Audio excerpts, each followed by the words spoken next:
बच्चों, हमने आपको नष्ट समीकरण के बारे में बताया है, इसकी एप्लीकेशन भी हमने डिस्कस कर ली है और इसके क्वेश्चन भी हमने बना लिए। इसी में एक छोटा सा टॉपिक और है जिसको बोलते हैं हम सांद्रता सेल। सांद्रता सेल क्या है, ये भी एक तरह से देखा जाए तो नष्ट की एप्लीकेशन है। सांद्रता सेल क्या है, पहले मैं आपको समझा देता हूँ। देखो, इसको रफ में हम थोड़ा ऐसे समझते हैं, जैसे हमने क्या किया, सेल बनाने के लिए दो इलेक्ट्रोड काम में लिए जाते हैं। तो सांद्रता सेल में क्या करना है, जो भी दो इलेक्ट्रोड ले रहे हैं ना, दोनों सेम इलेक्ट्रोड होने चाहिए। मतलब जैसे आपने एनोड जिस मटेरियल का बनाया है ना, तो कैथोड भी आपको उसी मटेरियल का बनाना पड़ेगा। इसको आप ऐसे समझिए, जैसे मान लो सपोज आप एनोड जिंक का बनाते हैं तो कैथोड भी जिंक का बनाएंगे। अगर आप एनोड कॉपर का बना रहे हैं तो कैथोड भी कॉपर का बनाएंगे। मतलब दोनों इलेक्ट्रोड सेम होने चाहिए, बस उसके अंदर जो विलेन काम में लिया जा रहा है उसकी सांद्रता अलग अलग होनी चाहिए। मतलब दो समान इलेक्ट्रोड है और उन दोनों को उनके धातु आयन के विलेन में डुबोना है और उसकी सांद्रता अलग अलग रखनी है। मतलब दो सिमिलर इलेक्ट्रोड को जो विद्युत अपघट्य विलेन में डुबो रहे हैं उनकी सांद्रता अलग अलग होनी चाहिए। इस प्रकार जो सेल बनेगा उसको बोलते हैं सांद्रता सेल। नाम लिखा मैंने सांद्रता सेल, ठीक है। इसको आप समझ सकते हैं। जैसे हमने क्या किया, एक जिंक की रोड ली और जिंक आयन में डुबो दिया, उसकी सांद्रता रख दी C1। दूसरा हमने जिंक की रोड ली, उसको जिंक आयन में डुबो दिया, उसकी सांद्रता रखी C2 और दोनों को आपस में कनेक्ट कर दिया। तो ये क्या हुआ, दो सिमिलर इलेक्ट्रोड है पर उनके विद्युत अपघट्य विलेन की सांद्रता अलग अलग है, तो ये एक सांद्रता सेल बन गया है, ठीक है। तो सांद्रता सेल की डेफिनेशन भी हमने लिखी, दो समान इलेक्ट्रोड जिनके विलेन की सांद्रता अलग अलग हो को जोड़ने पर एक सांद्रता सेल बनता है, ठीक है। ये तो मैं आपको जिंक का एग्जांपल लेके बता रहा था, हम तो जनरल बात कर रहे थे। जनरल हमने क्या किया, एक धातु M है, इसको धातु आयन M+N के अंदर रख दिया, उसकी सांद्रता रखी C1, इसका एनोड बना दिया। दूसरा क्या किया, धातु M ली, उसको धातु आयन के अंदर रखा, उसकी सांद्रता रखी C2। मतलब दोनों इलेक्ट्रोड सिमिलर है पर सांद्रता दोनों की अलग अलग है। देख सकते हैं आप। फर्स्ट जैसे एक एग्जांपल ले रहा हूं मैं, M/N+N C1, यानी एनोड हमने धातु M का बना रखा जिसकी सांद्रता C1 है और कैथोड भी हमने धातु का बनाया जिसकी सांद्रता C2 है। ये लिखने का तरीका हो गया, ठीक है। अब मेरे को सेल की अभिक्रिया बनानी है तो एनोड की अभिक्रिया लिखता हूं। एनोड की अभिक्रिया, एनोड में ऑक्सीडेशन होगा तो हमने एनोड की अभिक्रिया M से M+N बना दिया, सांद्रता C1+N इलेक्ट्रॉन, समीकरण नंबर 1। कैथोड की अभिक्रिया रिडक्शन की होगी, रिडक्शन क्या लिखूंगा, M+N से हमने M बना दिया, M+N इसकी सांद्रता C2, N इलेक्ट्रॉन, ये M बन गया है, ठीक है। कैथोड की अभिक्रिया होगी, सेल अभिक्रिया के लिए एनोड कैथोड दोनों को जोड़ देते हैं, इन दोनों को जोड़ोगे तो बनेगा M+N इसकी सांद्रता C2, इससे बन गया M+N इसकी सांद्रता C1, ठीक है। अब इसके लिए नष्ट समीकरण लगा देते हैं। देखो, इसके लिए अगर हम नष्ट समीकरण लिखे तो इसके नष्ट समीकरण बनती है E सेल बराबर E naught cell -0.0591 upon N log product upon reactant. Product में सांद्रता C1 है, रिएक्टेंट में C2 है, ठीक है। चलो जी, इनोड सेल निकाले। इनोड सेल क्या होगा, SRP of cathode minus SRP of anode. यहाँ तो कैथोड एनोड सिमिलर इलेक्ट्रोड है तो दोनों का SRP भी सेम होगा, इसका मतलब इनोड सेल का मान 0। तो ध्यान रखना, सांद्रता सेल के अंदर जो इनोड सेल है उसका मान आता है 0। तो इनोड सेल की जगह हमने 0 रख दिया, ये लीजिए 0 आ गया। तो E सेल बराबर आ जाएगा -0.0591 upon N log C1 upon C2। इन C1 C2 को ऊपर नीचे कर दे तो यहाँ माइनस की जगह प्लस बन जाएगा। तो E सेल बराबर आता है +0.0591 upon N log C2 upon C1। ये आ गई सेल की समीकरण। आपको फॉर्मूला वगैरह कुछ याद नहीं करना है, सेल दे रखा होगा आपको, तो बस ये जो मैंने बताया ना, ये फॉर्मूला याद नहीं करा रहा हूं, ये मैंने आपको प्रोसीजर बता दिया, इसको ऐसे सोल्व करना है। अब देखो, ये फॉर्मूला लिखा। अब आप कहेंगे सर ऐसा भी हो सकता है क्या, दो सिमिलर इलेक्ट्रोड से भी सेल बन जाता है क्या? तो बिल्कुल बना रहा है, हाँ, पर ये सेल फिजिबल हो, उसके लिए सेल फिजिबल हो उसके लिए ई सेल पॉजिटिव होना चाहिए। तो अब हम ये देखना चाह रहे कि हम सेल तो बना रहे पर इसके लिए मतलब सेल फिजिबल होगा या नहीं होगा। तो देखो, इसके दो केस बनाए। If C2 greater than C1, अगर C2 C1 से ग्रेटर है, आप देख सकते हैं, अगर C2 C1 से ग्रेटर है तो ई सेल आपका क्या आएगा, पॉजिटिव। यहाँ रख के देखो, C2 C1 से बड़ा होगा तो ई सेल पॉजिटिव आएगा, ई सेल पॉजिटिव आएगा तो डेल्टा G नेगेटिव आएगा। आपको याद है, डेल्टा G नेगेटिव है तो सेल अभिक्रिया स्वतः हो जाती है, इसका मतलब ये फिजिबल है। फिजिबल का मतलब स्वतः अभिक्रिया,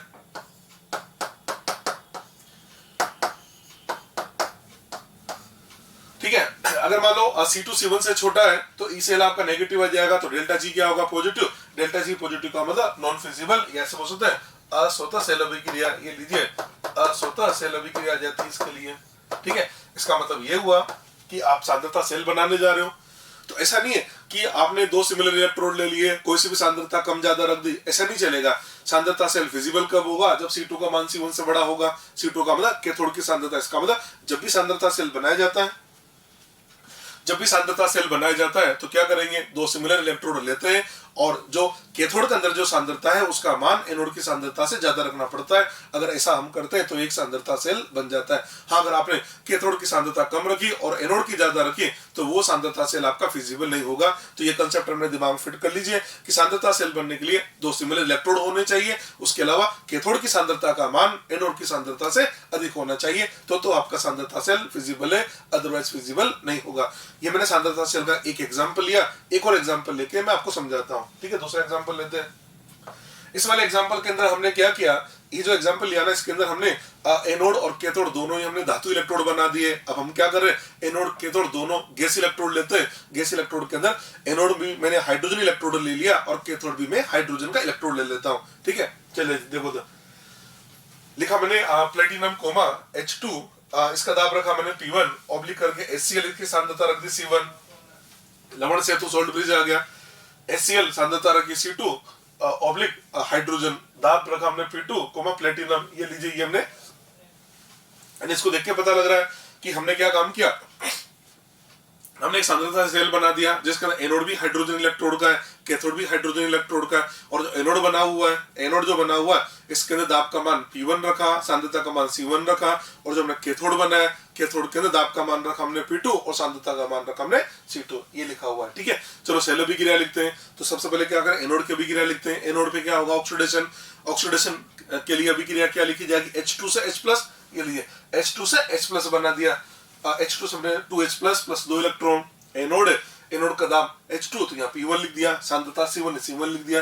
कैथोड का भी रिडक्शन की होगी, रिडक्शन लिखा जाएगा 2H+, इससे हमने H2 गैस बना दिया, और कैथोड की सांद्रता C2 है और दाब का मान P2 है। एनोड कैथोड आ गया। सेल की अभिक्रिया के लिए दोनों को जोड़ देते हैं तो ये बन जाता है H2 दाब P1 प्लस 2H+, इसकी सांद्रता C2, इससे हमने बना दिया 2H+ सांद्रता C1 प्लस H2, इसका दाब आ गया P2। इसमें देखा जाए n बराबर 2 इलेक्ट्रॉन का इसके अंदर आदान प्रदान हो रहा है, ठीक है। चलिए जी, अब इसके लिए नष्ट समीकरण लगा देते हैं।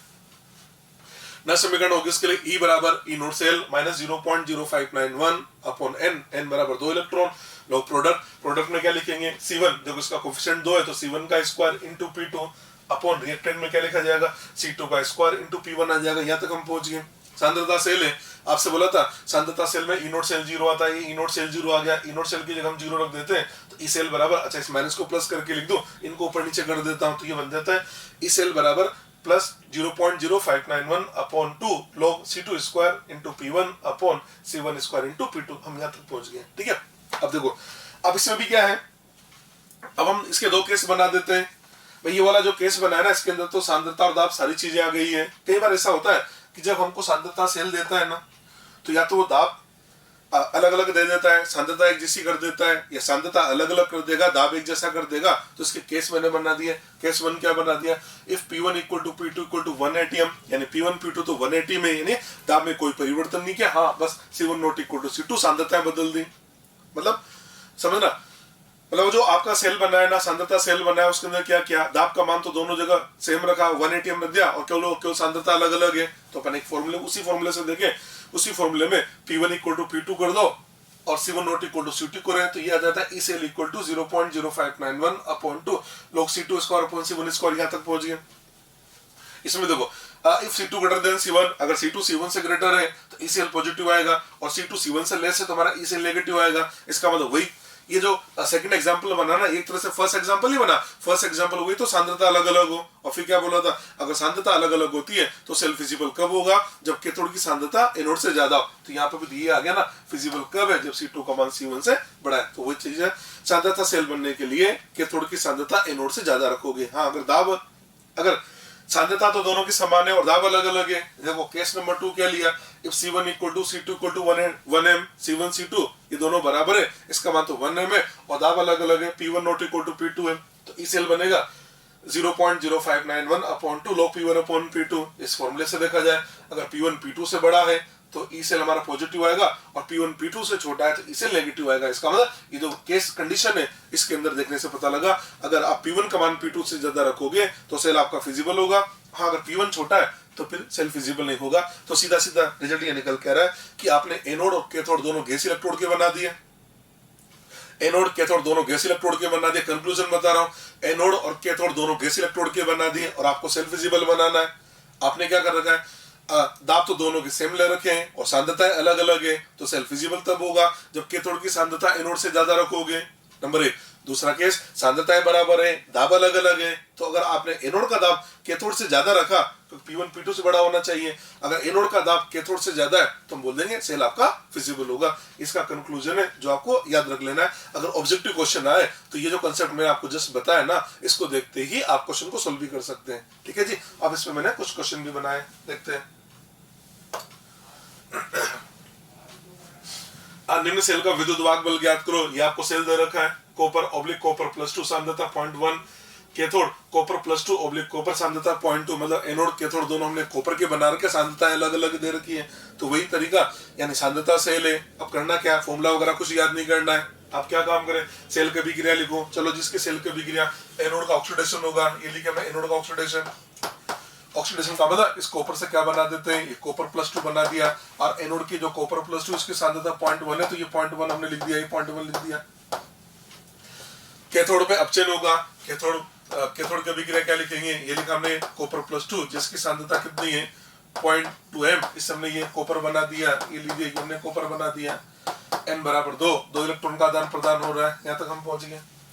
इसके लिए नष्ट समीकरण लगा देते हैं। इसकी नष्ट समीकरण क्या होगी, E cell equal to E naught cell की जगह 0 लिख देता हूँ, -0.0591 अपॉन n लो प्रोडक्ट में क्या लिखा हमने 0.1 लिखा, रिएक्टेंट में हमने ये 0.2 लिख दिया।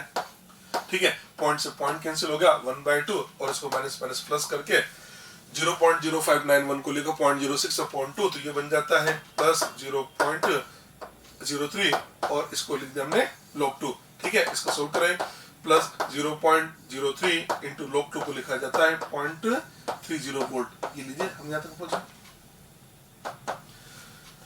ठीक है, अब आप एक काम करें, ये जो आपका 0.03 है, 0.03 इसको मल्टीप्लाई करें 0.3 से, तो ये आपके पास आ जाता है +0.009 वोल्ट। ये इस क्वेश्चन का आंसर आ जाएगा। ये आ जाएगा इसका ई सेल, इसका ई सेल आ जाएगा। इसका ई सेल आ रहा है +0.009 वोल्ट। ठीक है जी, ये इसका ई सेल आ जाता है। ठीक, आगे बढ़ते हैं।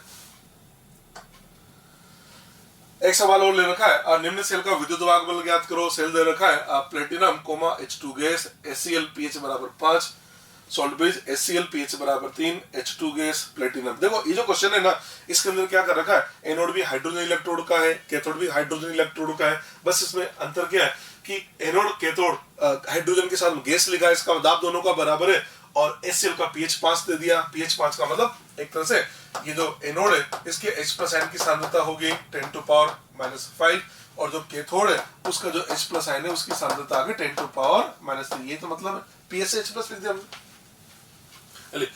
अब क्वेश्चन को बनाना है तो सबसे पहले क्या करना पड़ेगा, सेल अभिक्रिया, पहले एनोड की अभिक्रिया लिखे। एनोड का ऑक्सीडेशन होगा, ऑक्सीडेशन का मतलब इसको H2 से क्या बनाना पड़ेगा, हमको H2 से बनाना पड़ेगा 2H+। ये लीजिए H2 से हमने ये 2H+ बना दिया, और ये बन गया हमारे पास में 10⁻⁵। ये लीजिए, ये तो एनोड हो गया, ऑक्सीडेशन हो गया। कैथोड पे क्या करें, कैथोड पे अपचयन होना चाहिए। चलो जी, अपचयन लिख देते हैं, अपचयन रिडक्शन, तो ये लिखा जाएगा 2H+, इसकी सांद्रता 10⁻⁻3m, इससे हमने ये H2 बना दिया, ये हमने H2 गैस बना दिया। ठीक है, इसमें 2 इलेक्ट्रॉन का आदान प्रदान हो रहा है। नष्ट समीकरण लगा देते हैं। नष्ट समीकरण बनती है इसके लिए E cell equal to E naught cell 0 -0.0591 upon 2 log product में लिखा जाएगा H+ का स्क्वायर, यानी इसको लिखा हमने 10⁻⁻10 अपॉन इस H+ का स्क्वायर, और ये बन जाएगा 10⁻⁻6। ये हम यहाँ तक पहुंच गए। इसको सोल्व करें, -0.03 into log 10⁻⁻4, minus minus plus, ये प्लस 0.03 इंटू 4, इसको सोल्व करें, ये बन जाता है +0.12 वोल्ट। ये लीजिए, इसका आंसर है +0.12 वोल्ट। ये इसका आंसर आ जाता है।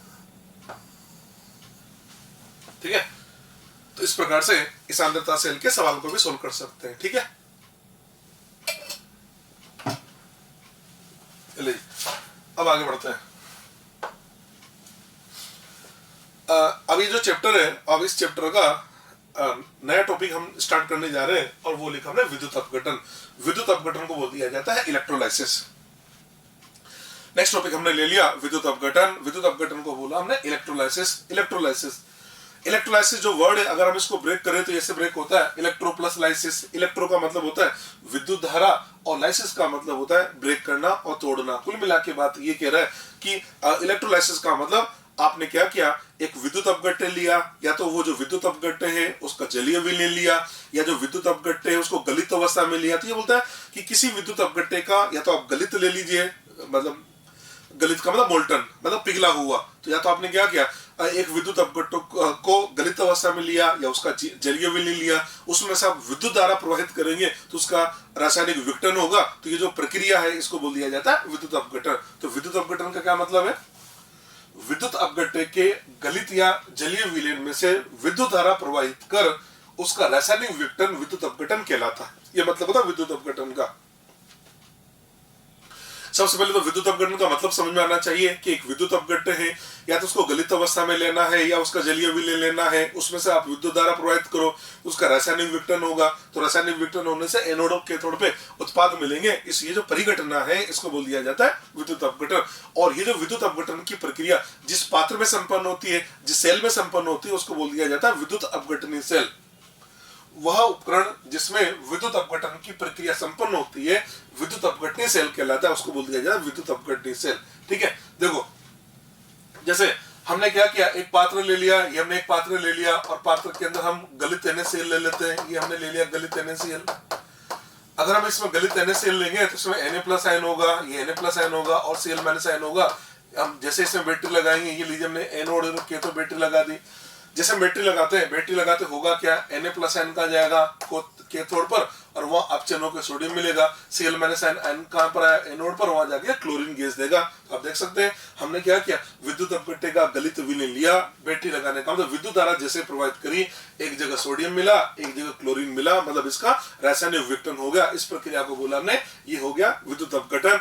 और ये जो पात्र है, पात्र का कंटेनर और जो इलेक्ट्रोड लगा रखे, बैटरी लगा रखे, इस पूरे डिवाइस को बोल दिया जाता है विद्युत अपघटनी सेल। बोला ना कि ये परिघटना जिस पात्र में संपन्न होती है उसको बोल दिया जाता है विद्युत अपघटनी सेल। तो ये एक विद्युत अपघटनी सेल होता है। अच्छा, इसमें भी देखना, जब तक आप बैटरी लगाओगे तब तक अभिक्रिया चलेगी, आप बैटरी हटा दो अभिक्रिया नहीं होगी।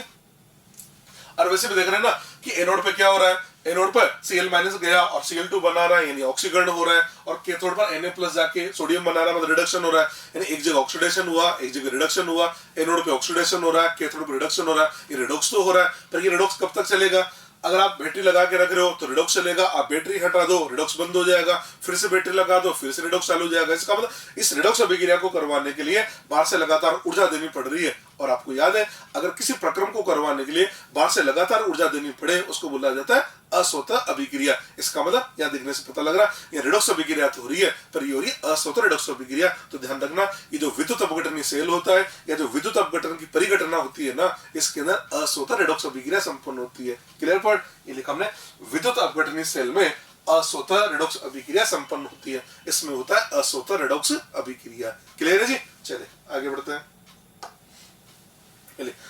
अब आपने बोला विद्युत अपघटन, अब हम आपको यह बता दें कि इस विद्युत अपघटन जो टॉपिक है इसके अंदर हम क्या स्टडी करेंगे, मतलब हम इसमें क्या स्टडी करना चाहते हैं, हमारा क्या उद्देश्य है, हमारा क्या मोटो है, यह सब क्या एस्पेक्ट है। तो हमने बोला विद्युत अपघटन के दो एस्पेक्ट है, हम दो चीजें जानना चाहते हैं। नंबर एक, हमने किसी विद्युत अपघटन का विद्युत अपघटन करवाया, हम दो चीजें जानना चाहते हैं। हमने कोई विद्युत अपघट्य लिया, उस विद्युत अपघट्य का हमने विद्युत अपघटन करवाया, तो हम ये जानना चाहते हैं एनोड और कैथोड पे क्या उत्पाद मिलता है। और दूसरी बात हम ये जानना चाहते हैं जो उत्पाद मिलेगा उनकी कितनी कितनी मात्रा मिलेगी। यानी हम ये जानना चाहते हैं नंबर एक हमें क्या मिलेगा, नंबर दो कितना मिलेगा। नंबर एक क्या मिलेगा और नंबर दो कितना मिलेगा। जैसे अभी आपने देखा गलित NaCl का विद्युत अपघटन करवाया, गलित NaCl का विद्युत अपघटन करवाया, तो एक इलेक्ट्रोड पे सोडियम मिला, एक पे क्लोरीन मिला, तो क्या मिलेगा, तो बोल देंगे सोडियम और क्लोरीन मिलेगा। और फिर आपसे बोला जाए कितना कितना मिलेगा, तो उसकी गणना अलग से की जाती है। तो इसका मतलब जो विद्युत अपघटन, ये जो विद्युत अपघटन है इसमें हम दो बातें अध्ययन करना चाहेंगे। नंबर एक कि विद्युत अपघटन करवाने पर एनोड कैथोड पर क्या उत्पाद प्राप्त होते हैं, और नंबर दो वो जो उत्पाद प्राप्त होंगे उनकी कितनी कितनी मात्रा प्राप्त होगी। इसका मतलब हमारे पास दो एस्पेक्ट है। नंबर एक क्वालिटेटिव एस्पेक्ट, क्वालिटेटिव का मतलब गुणात्मक विश्लेषण। इसमें हम विद्युत अपघट्य विद्युत अपघटन के दौरान बनने वाले उत्पाद का पता लगाते हैं। और नंबर 2 क्वांटिटेटिव, क्वांटिटेटिव का मात्रात्मक, क्वांटिटेटिव एस्पेक्ट इसको बोला जाए मात्रात्मक विश्लेषण, इसमें हम इलेक्ट्रोड पर बनने वाले उत्पाद की मात्रा का पता लगाते हैं। तो नंबर 1 तो है क्वालिटेटिव, नंबर 2 क्वांटिटेटिव। नाम से पता, क्वांटिटेटिव का मतलब मात्रा और क्वालिटी का मतलब उसके गुणात्मक विश्लेषण। ठीक है, तो हमें 2 एस्पेक्ट है, नंबर 1 तो क्या मिलेगा और नंबर 2 कितना मिलेगा, ये हमारे 2 एस्पेक्ट होते हैं। 1 बाय 1 करके बात करेंगे। सबसे पहले लेंगे हम गुणात्मक विश्लेषण, हमको क्या मिलेगा, क्वालिटेटिव एस्पेक्ट।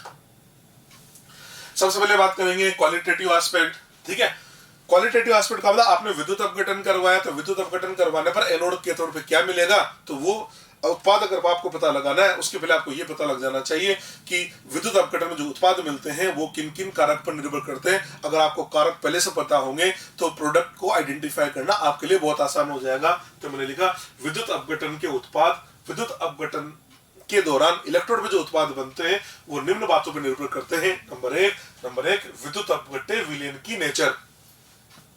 नंबर 1 विद्युत अपघट्य विलयन की नेचर। इसका नेचर का मतलब ये हुआ कि जैसे आपने NaCl लिया ना, तो आपने गलित NaCl लिया या जलीय NaCl लिया, तो उसकी नेचर पर डिपेंड करेगा। देखा ना ब्रैकेट में, जलीय लिया गलित लिया, क्योंकि जलीय लेंगे तो उत्पाद अलग मिलेगा और गलित लेंगे तो उत्पाद अलग मिलेगा। तो सबसे पहले तो वो जो विद्युत अपघट्य विलयन है उसकी नेचर पर डिपेंड करता है, नंबर 1। नंबर 2 इलेक्ट्रोड की नेचर। इलेक्ट्रोड की नेचर, आपने जो इलेक्ट्रोड है ना वो अक्रिय इलेक्ट्रोड काम में लिए या सक्रिय इलेक्ट्रोड काम में लिए। तो इलेक्ट्रोड भी 2 प्रकार के होते हैं, एक तो होता है इलेक्ट्रोड 2 प्रकार के होते हैं, एक होता है अक्रिय इलेक्ट्रोड। अक्रिय इलेक्ट्रोड का मतलब एक ऐसा इलेक्ट्रोड जो वो जो उत्पाद बनेगा उस उत्पाद के साथ में कोई रासायनिक परिवर्तन नहीं करेगा, उसको बोलेंगे अक्रिय इलेक्ट्रोड। और सक्रिय इलेक्ट्रोड का मतलब जो इलेक्ट्रोड है वो खुद भी रासायनिक परिवर्तन में भाग ले लेते हैं। तो इलेक्ट्रोड भी 2 प्रकार के होते हैं, एक वो अक्रिय इलेक्ट्रोड। अक्रिय जो इलेक्ट्रोड है वो जनरली प्लेटिनम और ग्रेफाइट के लिए जाते हैं, प्लेटिनम ग्रेफाइट। और जो सक्रिय इलेक्ट्रोड है वो किसी भी सक्रिय धातु का बना दिया जाता है, जैसे जिंक, कॉपर, सिल्वर, ये सब क्या सब सक्रिय धातु है, तो इनकी इलेक्ट्रोड है, तो इसका मतलब सक्रिय इलेक्ट्रोड होता है। तो जो उत्पाद बनते हैं तो वो किस किस बात पर डिपेंड करेंगे, नंबर 1 विद्युत अपघट्य विलयन की नेचर पर, और नंबर 2 इलेक्ट्रोड की नेचर पर, इलेक्ट्रोड की नेचर पर, और नंबर 3 विलयन की सांद्रता पर। आपने जो विद्युत अपघट्य विलयन लिया वो सांद्र लिया या तनु लिया, क्योंकि सांद्र और तनु लेने पर भी उत्पाद अलग अलग बन जाते हैं। हम एग्जांपल के थ्रू आपको समझाएंगे। ये 3 फैक्टर है जिन पर विद्युत अपघटन के उत्पाद डिपेंड करते हैं। ठीक है जी, चलिए ये तो हमने समझ लिया विद्युत अपघटन के उत्पाद 3 बातों पर डिपेंड करते हैं। अब हम आपको ये सिखाना चाह रहे हैं कि जो हमने विद्युत अपघटन करवाया तो विद्युत अपघटन कराने पर एनोड के तौर पे उत्पाद क्या क्या मिलेंगे, उन उत्पाद को आइडेंटिफाई कैसे करते हैं वो बात जानना चाह रहे हैं। विद्युत अपघटन से बनने वाले उत्पाद ज्ञात करना, ये हमें पता लगाना है। चलिए उत्पाद का पता लगाने के लिए हम यहाँ पर एक छोटा सा कंसेप्ट बता रहे हैं जिसको बोलो विसर्जन विभव। विसर्जन विभव देखो, अब इसको समझना। जैसे आपने क्या किया, आपने विद्युत अपघटन करवाया, ये लीजिए एक पात्र ले लिया, इसके अंदर एक विद्युत अपघट्य ले लिया आपने, ये विद्युत अपघट्य। सपोज आपने इसमें AB विद्युत अपघट्य लिया तो उसमें A+ आयन होगा और ये B- आयन होगा। आपने क्या किया, आपने ये लीजिए, आपने इसमें एक ये 2 इलेक्ट्रोड लगा दिए, इसको आपने बोला पॉजिटिव और नेगेटिव, ये आपका हो गया एनोड और ये आपका हो गया कैथोड। ये लीजिए, हम जैसे बैटरी लगाएंगे, देखना इधर, बैटरी जैसे लगाएंगे, बैटरी लगाते क्या होगा, ये जो A+ आयन है, ये जो धनायन है, धनायन हमारा कहाँ जाएगा, कैथोड की ओर जाएगा और वहां जाके ये विसर्जित हो जाएगा। विसर्जित का मतलब इसका अपचयन होगा। दूसरा जो हमारा B- आयन है, ये कहाँ जाएगा, एनोड पे जाएगा और वहां जाके विसर्जित होगा। विसर्जित होने का मतलब ये वहां जाके ऑक्सीकृत होगा, मतलब आयन कहाँ जाएंगे, विपरीत आवेशित इलेक्ट्रोड की ओर आयन चले जाएंगे। धनायन जाएगा कैथोड की ओर, ऋणायन जाएगा एनोड की ओर। आयन विपरीत आवेशित इलेक्ट्रोड पे जाके और वहां जाके विसर्जित हो जाएंगे। हम ऐसे बोल सकते हैं, या तो ऐसे बोल दो कि धनायन कैथोड पे जाके अपचयित हो गया, ऋणायन एनोड पे जाके ऑक्सीकृत हो गया, या आप ऐसे बोल दो कि धनायन कैथोड पे जाके विसर्जित हो गया और ऋणायन एनोड पे जाके विसर्जित हो गया। इसका मतलब या तो आप अलग अलग ऑक्सीकरण अपचयन बोल दो, और अगर आप ऐसे नहीं बोल पा रहे तो इसका मतलब आप उसको एक पॉइंट बोल सकते हैं, उसको बोल दो विसर्जित हो गया। अब विसर्जन का क्या मतलब है, अगर विसर्जन एनोड पे हो रहा है तो विसर्जन का मतलब ऑक्सीकरण लेना है, और विसर्जन अगर कैथोड पे हो रहा है ना तो विसर्जन का मतलब विसर्जन अगर एनोड पे हो रहा है तो विसर्जन का मतलब ऑक्सीकरण लेना है, और विसर्जन अगर कैथोड पे हो रहा है तो कैथोड पे विसर्जन का मतलब अपचयन लेना है। और आप चाहे तो एक जनरल बात बोल सकते हैं विसर्जन। तो इसका मतलब आयन अपोजिट इलेक्ट्रोड पे जाके विसर्जित होते हैं। अब आपको एक बात बता देते हैं, कोई सा भी आयन हो, चाहे वो धनायन हो या ऋणायन हो, उसको इलेक्ट्रोड पे जाके विसर्जित होने के लिए एक न्यूनतम विभव की आवश्यकता होती है। उस न्यूनतम विभव को बोला जाता है विसर्जन विभव। तो सबसे पहले तो मैं आपको विसर्जन विभव, इसको बोला discharge potential, discharge potential DP, ये समझाना चाहता हूं।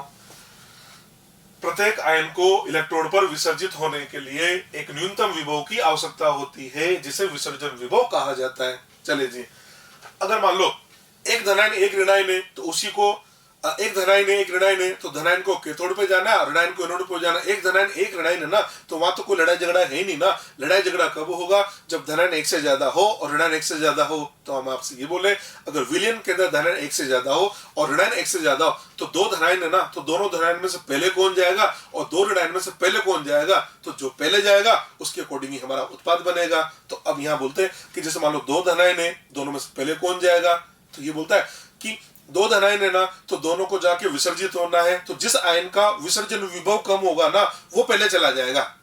ठीक है, देखो यदि विलयन में एक से ज्यादा धनायन अथवा ऋणायन उपस्थित हो, तो इलेक्ट्रोड पर पहले वह आयन विसर्जित होगा जिसका विसर्जन विभव कम होगा। यानी इलेक्ट्रोड पर पहले वो आयन जाके विसर्जित होगा जिसका विसर्जन विभव कम होगा। यानी दो धनायन है, तो दो धनायन में से जिसका विसर्जन विभव कम होगा वो धनायन पहले चला जाएगा। दो ऋणायन है, उन दोनों ऋणायनों में से जिसका विसर्जन विभव कम होगा वो ऋणायन पहले जाके उत्पाद बना लेगा। ये इसको देखने का तरीका होता है। ठीक है, अब ये जो विसर्जन विभव कम किसका होगा, ये कैसे पता लगाएंगे, तो इसको थोड़ा और डिटेल में लेके चलते हैं। हम बात करेंगे कैथोड पर क्या अभिक्रिया होगी। कैथोड, अब कैथोड पे जाने वाले कौन है, तो कैथोड पे जाने वाले धनायन है। तो हमने पूरी ईसीएस देखी ऊपर से लेके नीचे तक। ईसीएस में सबसे ऊपर कौन है, लिथियम आयन, ये कैथोड। अब कैथोड पे क्या होगा, सुनो इधर, कैथोड पे कोई भी आयन जाएगा, कोई भी आयन जाके क्या होगा, वहां जाके विसर्जित होगा। जैसे मान लो कैथोड में दो आयन गए, कैथोड पे जाने वाले दो आयन थे हमारे पास में। ठीक है, अब उन दोनों आयन को वहां जाके क्या होना था, तो विसर्जित होना था। विसर्जित का उनको अपचित होना था। तो हमने क्या किया, वो जो दोनों आयन थे ना, उन दोनों आयन से पूछा तुम दोनों अपना अपना एसआरपी बता दो। एक का एसआरपी एक्स था, एक का एसआरपी वाई था। एक का एसआरपी एक्स था, एक का वाई था, और वाई का मान एक्स से बड़ा था। इसका मतलब ये हुआ कि जिसका एसआरपी वाई है, वाई बड़ा है ना, तो जिसका रिडक्शन पोटेंशियल ज्यादा होगा उसकी अपचयन की टेंडेंसी ज्यादा होगी। यार बोला था आपसे, अपचयन एसआरपी के समानुपाती है ऑक्सीकरण, और एसओपी ऑक्सीकरण एसओपी के समानुपाती है। इसका मतलब जिसका एसआरपी जितना ज्यादा होता है उसके अपचयन की टेंडेंसी उतनी ज्यादा होगी। तो हमारे पास दो आयन है, उनको जाके विसर्जित होना है, दोनों को अपचित होना है। हमने दोनों से एसआरपी पता लगा लिया, तो हम क्या बोलेंगे, जिसका एसआरपी ज्यादा होगा मतलब उसके रिड्यूस होने की टेंडेंसी ज्यादा होगी, और जिसकी टेंडेंसी ज्यादा होगी उसको विसर्जन विभव कम चाहिए होगा ना। तो पहले कौन जाएगा, जिसका एसआरपी ज्यादा होगा। तो सीधा सीधा फंडा बना लिया, कैथोड पे पहले कौन जाता है, तो आप तो इसे याद कर लो, जिसका एसआरपी ज्यादा होगा वो कैथोड पे पहले जाएगा। और इसी टाइप से हम बोल सकते हैं कि जिसका, चलो एनोड की बाद में बात करेंगे, पहले कैथोड की बात कर लें। तो सीधा सीधा फंडा क्या बना लिया, कैथोड पे पहले कौन जाता है, जिसका एसआरपी ज्यादा होगा वो पहले जाएगा। चलिए जी, कैथोड पर पहले वह विसर्जित अपचित होगा जिसका एसआरपी अधिक होता है। अब हमने क्या किया, ईसीएस को देखा, ये ईसीएस ले के बारात का ना मजे से आना, ये वाटर आ गया, हाइड्रोजन कॉपर, ये ईसीएस यहाँ से यहाँ तक चलती है। ईसीएस आप देख सकते हैं, ये जो ईसीएस है, हम लिथियम से कहा जा रहे हैं, फ्लोरीन की ओर जा रहे हैं, बीच में हाइड्रोजन वाटर सब कुछ आता है। एसआरपी का बढ़ता क्रम, ये एसआरपी का बढ़ता क्रम हो गया। और अभी भी क्या बोला, जिसका एसआरपी ज्यादा होगा वो पहले विसर्जित होगा। तो एसआरपी का बढ़ता क्रम को या ऐसे बोल दो विसर्जित होने का बढ़ता क्रम, बात एक ही है, और करके लिखा विसर्जित होने का बढ़ता क्रम। ये समझ में आ गया। अब इसको समझना, जैसे विलयन के अंदर अगर वो बोला जलीय विलयन, तो जलीय विलयन का मतलब एक तो जल होगा ही होगा। आप इसको समझना, जैसे मान लो ऐसा है, विलयन के अंदर एक तो जल है, ये जल है, एक तो जल है, एक तो जल है, और जल के साथ में दूसरा आयन कौन है, बेरियम +2 है। तो जल और बेरियम +2 में से पहले कौन जाएगा, तो बोलेंगे जल जाएगा। जल और K+ में से पहले कौन जाएगा, तो जल जाएगा। जल और Li+ में से पहले कौन जाएगा, तो जल जाएगा। हाँ, अगर जल और जिंक दोनों, जल के साथ में जिंक आयन है तो हम बोलेंगे पहले जिंक आयन जाएगा। जल और हाइड्रोजन है तो पहले हाइड्रोजन आयन जाएगा, और जल के साथ में कॉपर आयन है तो पहले कॉपर आयन जाएगा। इसका अब हमें ये देखना आ गया कि कैथोड पे जाने वाला एक तो जल होगा और जो भी धन आयन है तो उसमें देखना पड़ेगा जिसका SR+ ज्यादा होगा वो पहले चला जाएगा। ठीक है, ऐसे बोल सकते हैं, हम ऐसे बोल सकते हैं इस ECS में तो जल हो गया। अगर जल के इधर वाला कोई आयन है, जल के इधर वाला कोई आयन है तो पहले जल जाता है, और जल के इधर वाला कोई आयन है तो आयन जाएगा, जल नहीं जाएगा। ये सीधा सीधा फंडा मैंने बता दिया। ठीक है, अब एनोड पे देखें, एनोड पे कौन विसर्जित होगा, तो एनोड पे जो भी विसर्जित होगा उसका ऑक्सीकरण ही होगा। एनोड पे जो भी आयन जाएगा उसका ऑक्सीकरण होगा। तो दो पार्टिसिपेंट आ गए एनोड पे जाने के लिए, हमने उन दोनों से एसओपी पूछ लिया, तो क्या बोलेंगे, जिसका एसओपी ज्यादा होगा उसकी ऑक्सीडेशन की टेंडेंसी ज्यादा होगी, तो उसको विसर्जन विभव कम चाहिए होगा, यानी वो पहले चला जाएगा। तो एनोड का फंडा क्या है, जिसका एसओपी ज्यादा वो एनोड पे पहले चला जाता है। तो एनोड पे लिखा हमने, एनोड पर पहले वह विसर्जित होगा, ऑक्सीकृत होगा जिसका एसओपी अधिक होगा। ठीक है, अब एनोड पे जाने वाले कौन है, तो एनोड पे जाने वाला एक तो वाटर है और दूसरे उसकी ऋणायन होंगे। आपको पता है वाटर जो होता है ना, वाटर एनोड पे जाने की भी टेंडेंसी रखता है और वाटर कैथोड पे भी जाने की टेंडेंसी रखता है। अगर वाटर एनोड पे जाता है तो वाटर का ऑक्सीकरण होगा और ऑक्सीजन बना लेता है, और वाटर अगर कैथोड पे जाता है तो वाटर का रिडक्शन होगा और वो हाइड्रोजन गैस बना लेता है। इस बात को ध्यान रख लेना, वाटर एनोड कैथोड दोनों पे जा सकता है। हाँ, प्रोडक्ट अलग अलग बनेंगे। अगर वाटर एनोड पे गया तो ऑक्सीकृत होकर ऑक्सीजन बनाता है, और वाटर अगर कैथोड पे गया तो अपचेत होकर वो हाइड्रोजन गैस बना लेता है। ठीक है, तो देखो अब जैसे मैंने सीरीज बनाया ना, इसी टाइप से मैं एक सीरीज बता रहा हूं, याद कर लेना। SO4 - 2 NO3 - Cl - water Br - I-, ये हमने सीरीज बना दी यहां से यहां तक। ये क्या है, एसओपी का बढ़ता क्रम है, एसओपी का बढ़ता क्रम है। ठीक है, अब एसओपी का बढ़ता क्रम है तो क्या होना चाहिए, यही उसके ऑक्सीकृत होने की टेंडेंसी का बढ़ता क्रम होना चाहिए। पर यहाँ पे थोड़ा सा चेंज है, एक थोड़े से गड़बड़ है। ये गड़बड़ है इस Cl- और वाटर के अंदर। तो मैंने क्या किया, इसको ट्रेंड को चेंज किया, SO4 - 2 NO3 यहाँ लिख दिया वाटर Cl- Br- I-। मैंने क्या किया, ये वाटर और Cl- दोनों की अदला बदली आपस में कर दी है, और ये बन गया इनका विसर्जित होने का बढ़ता क्रम। इसका मतलब ये हुआ, अगर वाटर और Cl- दोनों साथ में है तो पहले Cl- जाएगा, वाटर Br- दोनों साथ में है तो पहले Br- जाएगा, वाटर I- है तो पहले I- जाएगा, वाटर और सल्फेट है तो वाटर जाएगा, वाटर NO3 है तो पहले वाटर जाएगा। अब देखो, अगर आपसे बोला जाए ये तो Cl- रहा, ये वाटर रहा, अगर आपसे बोला जाए कि बताओ वाटर और Cl- में एसओपी किसका ज्यादा है, एसओपी तो वाटर का ज्यादा है, ये एसओपी का क्रम है, वो एसओपी का क्रम है, और ये उनके विसर्जित होने का क्रम है। दोनों क्रम के अंदर केवल इतना सा अंतर है, Cl- और वाटर की पोजीशन हमने चेंज कर दी है। इसके पीछे एक रीजन है जिसको बोलते हैं बबल वोल्टेज, मैं आपको आगे बता दूंगा। ठीक है, तो आपको क्या करना है, अगर आपसे बोला जाए कि वाटर Cl- में से एसओपी किसका ज्यादा है तो उत्तर देना है वाटर का ज्यादा है। हाँ, अगर आपसे बोला जाए कि वाटर Cl- में पहले कौन जाएगा तो उत्तर देना है पहले Cl- जाएगा। ये मैं आपको समझाना चाह रहा हूँ, ये एक अपवाद है, अभी ध्यान रख लीजिए, रीजन अभी बता दूंगा। इसका कारण दिया जाता है बबल वोल्टेज ओवर पोटेंशियल। ठीक है जी, चलिए आगे बढ़ते हैं। अब आपको ये वाली सीरीज याद कर लेनी है। ठीक, अब कुछ एग्जाम्पल लेके बात करते हैं। सबसे पहले हम क्या करते हैं, गलित NaCl है, उस गलित NaCl का विद्युत अपघटन करवाते हैं।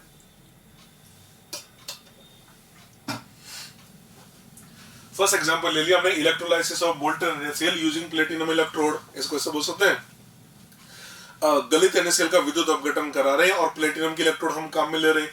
गलित NaCl है, गलित का मतलब पिघला हुआ, तो जल तो होगा ही नहीं, तो इसमें एक Na+ आयन होगा, एक Cl- आयन होगा। एनोड की अभिक्रिया क्या होगी, एनोड धनात्मक इलेक्ट्रोड है, एनोड पे कौन जाएगा Cl- जाके क्लोरीन गैस बना लेगा। कैथोड पे कौन गया Na+ और Na+ का अपचयन होगा, सोडियम बनेगा। यानी हम क्या बोलेंगे, गलित NaCl का विद्युत अपघटन कराते हैं तो कैथोड पे हमको मिलता है सोडियम और एनोड पे मिलता है हमको क्लोरीन। ये इसके प्रोडक्ट बन गया, इसका प्रोडक्ट बना, एनोड पे बन गया क्लोरीन, एनोड पे बना क्लोरीन और कैथोड पे बन गया सोडियम, ये प्रोडक्ट बन गया। ठीक है, दूसरा एग्जाम्पल लेते हैं। नेक्स्ट लिया हमने electrolysis of aqueous NaCl using platinum electrode. अब क्या ले रहा हूं मैं, पहले क्या लिया, गलित NaCl लिया, अब ले रहा हूं जलीय NaCl, और इलेक्ट्रोड हमने प्लेटिनम के काम में ले लिए। अब जलीय लिया ना, तो जलीय काम में उसके अंदर जल भी होगा, तो विलेन में कौन कौन सी स्पीसीज होगी, एक Na+ होगा, एक Cl- आयन होगा और तीसरा वाटर होगा। 3 स्पीसीज हो गए। इसके पहले वाले में क्या था, गलित था, तो एक तो Na+ हुआ और एक Cl- हुआ, तो वहां 2 आयन थे, दिमाग लगाने की जरूरत नहीं पड़ी। अब यहाँ पर 3 स्पीसीज है, एक Na+ होगा, एक Cl- होगा और तीसरा होगा वाटर। अब हम देखें एनोड कैथोड पे क्या होगा, तो मैं अलग अलग समझा रहा हूँ। इधर मैं एनोड की अभिक्रिया बताऊंगा, उधर आपको कैथोड की अभिक्रिया बताऊंगा। एनोड पे जाने वाला कौन होगा, तो एनोड पे जाने वाला एक तो Cl माइनस हो गया, एक हो गया वाटर, क्योंकि वाटर बोलता है कि वाटर जो होता है ना, अगर सॉल्यूशन के अंदर वाटर है तो वाटर आपका एनोड पे भी जाएगा और वाटर कैथोड पे भी जाएगा, क्योंकि वाटर के ऑक्सीडेशन रिडक्शन दोनों की टेंडेंसी होती है। हाँ, अभिक्रिया दोनों की अलग अलग लिखी जाती है। तो देखो, तो एनोड पे जाने वाला कौन हुआ, एक तो Cl माइनस हुआ, और Cl माइनस का ऑक्सीकरण होगा, Cl2 गैस बना लेगा, बैलेंस करके लिखा, और जो Cl माइनस है उसका एसओपी का मान होता है इनोटोपी का, मतलब एसओपी ये होता है -1.36 वोल्ट। ये डाटा आपको याद करने की जरूरत नहीं है, तो मैंने वैसे लिख दिया है। वाटर का ऑक्सीडेशन होगा, तो वाटर के ऑक्सीडेशन से ऑक्सीजन गैस बनती है। आप इसे भी समझ लो कि वाटर है, वाटर के अंदर हाइड्रोजन ऑक्सीडेशन में +1 है और ऑक्सीजन का कितना है, -2 है। ऑक्सीकरण किसका होगा, तो हाइड्रोजन का तो होगा नहीं, क्योंकि वो तो अपनी अधिकतम ऑक्सीकरण अवस्था में पाई जा उपस्थित है। या ऑक्सीजन का ऑक्सीडेशन नंबर -1 है, -2 है, -2 से 0 में, 0 का मतलब ये O2 बना लेता है। तो ध्यान रखना, वाटर का जब ऑक्सीडेशन होता है तो ऑक्सीजन गैस बनती है, इसको संतुलित करके लिख दिया half O2 gas +2H+ aqueous, और ये यहाँ पर 2 इलेक्ट्रॉन, ये हमने लिख दिए 2 इलेक्ट्रॉन +2 इलेक्ट्रॉन, ये लिया। वाटर का जो एसओपी है इनोटोपी का, मतलब वाटर का एसओपी ये होता है -1.23। आप देख सकते हैं -1.36 और -1.23 में से -1.23 बड़ा है ना, इसका मतलब वाटर का एसओपी ज्यादा होता है। तो डाटा याद नहीं करना, ये तो मैंने आपको जो सीरीज बताई ना वहां से याद कर लो कि वाटर का एसओपी Cl माइनस के एसओपी से ज्यादा होता है, ये एसओपी ज्यादा होता है। इधर चले कैथोड पर। अब कैथोड पे जाने वाला कौन हुआ, कैथोड पे जाने वाला एक तो हो गया Na+ इलेक्ट्रॉन से सोडियम बना लेगा। तुमने इसका एसआरपी पूछा, तो इनोट आरपी एसआरपी -2.71 वोल्ट होता है, डाटा याद नहीं करना। दूसरा कौन हुआ, वाटर, ये लीजिए वाटर, वाटर का रिडक्शन होगा, वाटर के रिडक्शन से बनेगा हाइड्रोजन, ये बना 1/2 H2+ OH- एक्वस, इनोट आरपी, और वाटर का एसआरपी होता है -0.83 वोल्ट। आप देख सकते हैं वाटर और Na+ में से किसका एसआरपी ज्यादा है, तो अभी सीरीज बताए थे ना आपको, ये लीजिए, डाटा याद नहीं करना भैया। ये वाटर रहा और सोडियम ये कहीं आएगा, तो वाटर सोडियम में से देखा जाए वाटर का एसआरपी ज्यादा होता है। और इधर देख लो वाटर, ये लो वाटर और Cl माइनस में से वाटर का एसआरपी ज्यादा है, तो यहाँ एसओपी और एसआरपी किसका ज्यादा हुआ, वाटर का एसआरपी ज्यादा हुआ। बोला था ना कैथोड पे जिसका एसआरपी ज्यादा होगा वो पहले जाएगा, इसका मतलब ये अभिक्रिया संपन्न नहीं होगी, और ये अभिक्रिया होगी तो आंसर कह देंगे वाटर का रिडक्शन होगा। तो कैथोड पे तो हमको हाइड्रोजन गैस मिलेगी, ये मिलेगी हाइड्रोजन गैस। एनोड पे चले, अब एनोड पे क्या हुआ, वैसे तो एसओपी किसका ज्यादा है, वाटर का ज्यादा है, तो वाटर का एसओपी ज्यादा है, तो हमने वाटर से बोला आप चले जाइए, आपका एसओपी ज्यादा है, आपको जाना चाहिए। तो वाटर क्या बोलता है, अब इसकी प्रॉब्लम सुनिए। वाटर बोलता है कि मेरा एसओपी ज्यादा है तो मेरे को जाना चाहिए, पर मेरी प्रॉब्लम दूसरी है कि मेरा जो ऑक्सीकरण होता है ना, मेरा जो ऑक्सीकरण है, वाटर का जो ऑक्सीडेशन है वो काइनेटिकली मतलब रासायनिक बलगतिकी रूप से अत्यंत धीमा प्रक्रम है।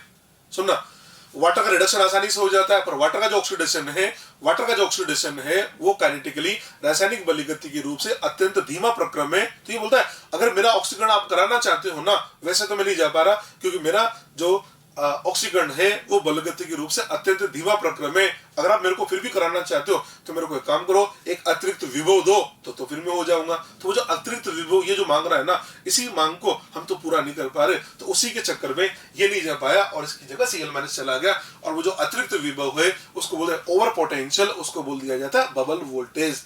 ठीक है, तो हम क्या बोलेंगे, तो अगर आपसे बोला जाए कि वाटर का एसओपी ज्यादा होने के बाद में भी वो क्यों नहीं गया, तो बोल देना इसका कारण है over potential.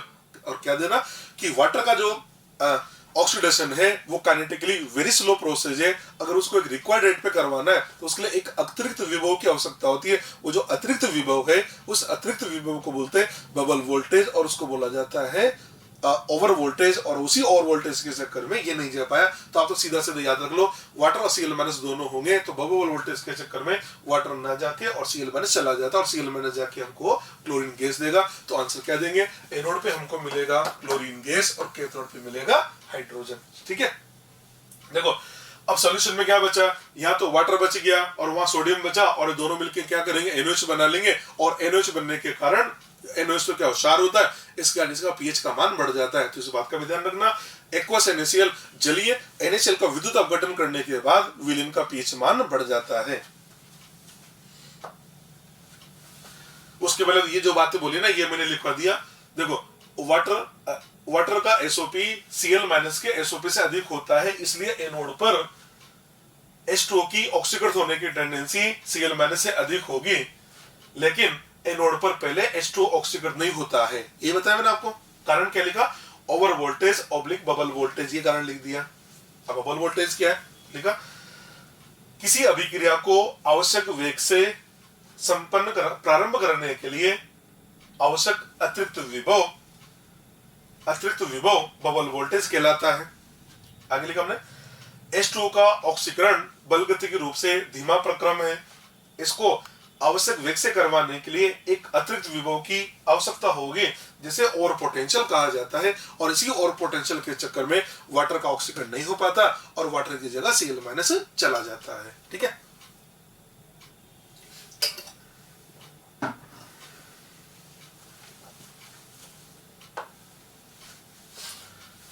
After electrolysis of aqueous NaCl, pH of solution increases due to formation of NaOH। मैंने आपको बता दिया कि ये जो जलीय NaCl है, इसका विद्युत अपघटन करने के पश्चात विलयन का पीएच मान बढ़ जाता है। ये भी सवाल में पूछा जाता है और उसका कारण दिया जाता है NaOH का बनना।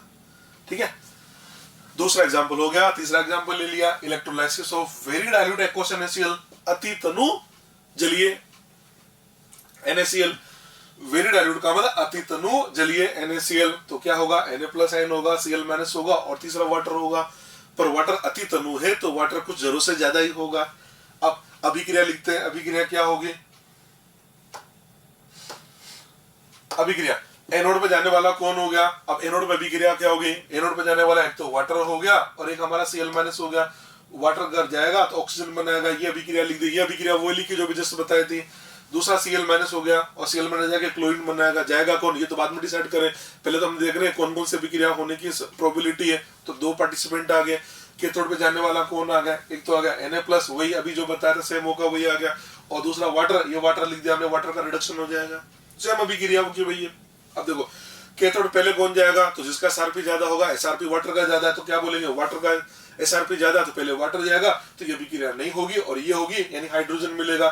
तो आंसर क्या देंगे? यहाँ पर कैथोड में मिलेगा हाइड्रोजन गैस, और इसके पहले जो लिया था उसमें भी हाइड्रोजन गैस ही मिला था। इधर देखें एनोड पे एक तो वाटर एक Cl- है, तुमने बोला वाटर चला जाओ, तो वाटर चले जाओ तो बबल वोल्टेज आया, तो बबल वोल्टेज की वजह से पता लगा भाई Cl- जाना चाहिए, पर पता लगा यार ये तो वेरी डाइल्यूट है। तो वेरी डाइल्यूट का मतलब क्या हुआ? विलयन के अंदर Cl- की अवेलेबिलिटी बहुत ही कम हो गई। वेरी डाइल्यूट है ना, तो जल की मात्रा होगी बहुत ज्यादा और Cl- की अवेलेबिलिटी होगी बहुत कम। तो यहाँ पर जाना Cl- को चाहिए, पर उसकी अवेलेबिलिटी कम होने की वजह से वो नहीं जा पाया और उसकी जगह फिर वाटर चला गया। तो लिखा ना, because of very less availability of Cl- ion की उपलब्धता बहुत कम होने के कारण ये नहीं जाता और इसकी जगह फिर वाटर चला जाता है, और वाटर जाएगा तो देगा हमको ऑक्सीजन। ये लीजिए वाटर गया और ये ऑक्सीजन मिल गया। आप देख पा रहे हैं, जब मैंने वेरी डाइल्यूट लिया ना, तो वेरी डाइल्यूट लेने में हुआ क्या? एनोड पे गया वाटर और कैथोड पे भी वाटर गया। तो सीधा सीधा कंसेप्ट है, अगर आपने वेरी डाइल्यूट वाला कोई भी केस ले लिया, वेरी डाइल्यूट आप चाहे वेरी डाइल्यूट एक्वस NaCl लो या very dilute aqueous copper sulphate लो या वेरी डाइल्यूट कोई सा भी लवण ले लीजिए, जब कभी भी आपने वेरी डाइल्यूट लिया तो होगा क्या? वाटर ही एनोड पे जाएगा और वाटर ही कैथोड पे जाएगा, वाटर ही एनोड पे जाएगा और वाटर ही कैथोड पे जाएगा। अगर वेरी डाइल्यूट का केस है तो सीधी सीधी बात है, जब भी वेरी डाइल्यूट का केस होगा तो एनोड पे तो ऑक्सीजन मिलेगी और कैथोड पे हाइड्रोजन मिलेगी। तो कुल मिला के बात है, वेरी डाइल्यूट का मतलब एक तरह से वाटर का ही विद्युत अपघटन होता है, क्योंकि वाटर ही एनोड पे जाएगा और वाटर ही कैथोड पे जाएगा। ये होता है वेरी डाइल्यूट का केस। तो जब भी क्वेश्चन ऑब्जेक्टिव आए और वेरी डाइल्यूट दे रखा है तो आप समझ लेना कि एनोड पे भी वाटर जाता है और कैथोड पे भी वाटर जाएगा, और वाटर एनोड पे जाके ऑक्सीजन बनाता है और वाटर कैथोड पे जाके हाइड्रोजन गैस बनाता है। ठीक है जी। और भी एग्जांपल है, उनको भी डिस्कस करते हैं आपके साथ। ओके, विद्युत अपघटन के एग्जांपल बता रहा था बच्चों में, मैंने आपको तीन एग्जांपल बता दिए। फोर्थ वाला एग्जांपल लेते हैं हम, aqueous Na2SO4 using platinum electrode. अब हमने क्या किया, Na2SO4 का जलीय विलयन लिया, एक्वस Na2SO4 का मतलब Na2SO4 का जलीय विलयन है और इलेक्ट्रोड हमने प्लेटिनम के काम में ले रखे। वैसे अगर क्वेश्चन आता है और इलेक्ट्रोड के बारे में कुछ नहीं बोला जाए तो बाय डिफॉल्ट आपको अक्रिय इलेक्ट्रोड मान के चलना है। ठीक है, और इनर्ट इलेक्ट्रोड का मतलब जैसे प्लेटिनम का इलेक्ट्रोड है तो वो तो हमने मेंशन कर दिया कि इलेक्ट्रोड हम प्लेटिनम के काम में ले रहे हैं। अगर नहीं लिखा हो क्यों इतना सा हो कि जलीय Na2SO4 तो भी मान लेना कि ये इलेक्ट्रोड प्लेटिनम के ही काम में ले रहा है। अब देखो जहां पर एक्वस लिखा गया ना, जली आ गया ना, इसका मतलब वहां जल तो होगा ही होगा। इसका मतलब अब सॉल्यूशन में क्या क्या कंपोनेंट होंगे, Na2SO4 है तो एक तो Na+ आयन होगा, एक हमारा सल्फेट आयन होगा और एक साथ में हमारे पास में वाटर भी होगा। तो 3 कंपोनेंट होंगे, एक तो होगा Na+, एक होगा सल्फेट आयन और एक हमारे पास में होगा H2। ये 3 स्पीशीज प्रेजेंट होगी। चलिए जी, अब हम देखें एनोड और कैथोड पे क्या अभिक्रिया होगी। तो देखिए एनोड पे कौन कौन पार्टिसिपेंट है। तो एनोड पे जाने वाला कौन होगा, एक तो एनोड पे जाने वाला होगा सल्फेट और एक जाने वाला होगा वाटर।